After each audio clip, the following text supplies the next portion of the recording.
देश में चलते संसद सत्र के बीच राहुल गांधी जब नीट पेपर लीक के मुद्दे पर छात्रों के हित की बात करके प्रधानमंत्री आवास के बाहर तक जाकर धरना देते हैं, संसद परिसर में प्रदर्शन करते हैं। छात्रों के हक में सवाल उठना चाहिए, सबका हक है, जरूरी भी है। लेकिन पता नहीं राहुल गांधी, प्रियंका गांधी और उनकी पार्टी को ये पता है या नहीं कि उन्हीं की गठबंधन वाली सत्ता की नाक के नीचे हजारों छात्र परेशान होकर प्रदर्शन कर रहे हैं। खबर दिल्ली से 1200 किलोमीटर दूर जेएमएम कांग्रेस शासित राज्य झारखंड की है, जहां भर्ती आयोग भ्रष्टाचार के सबसे बड़े केंद्र बने हुए हैं।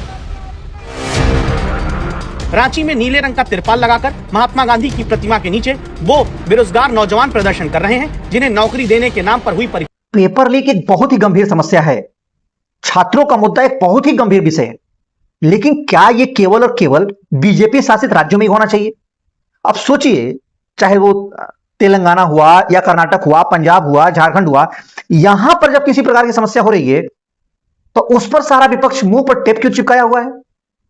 और ये जो कॉकरोच हैं, इनके जो एजेंट हैं, जो छात्रों के बहुत बड़े हमदर्द बने हुए हैं, इन कॉकरोचों को केवल और केवल बीजेपी शासित राज्य और बीजेपी ही दिखाई दे रही है। अन्य राज्य के जो स्टूडेंट हैं वो स्टूडेंट नहीं है। अब सोचिए, झारखंड में झारखंड लोक सेवा आयोग के इस भ्रष्टाचार को लेकर बच्चे वहां पर अनशन पे बैठे हुए हैं और कोई मतलब नहीं है। यही स्थिति पंजाब की है। और इन मुद्दों पर विपक्ष हो या और विपक्ष के ये जो एजेंट हैं, कॉकरोच, इन्हें कोई फर्क नहीं पड़ता है। ये मैं शुरू से कह रहा हूं कि इन कॉकरोचों का उद्देश्य कभी भी छात्र नहीं है। ये ऑलरेडी पॉलिटिकल एजेंट हैं, आए थे केजरीवाल से स्पॉन्सर होकर और अब ये कांग्रेस के लिए काम कर रहे हैं।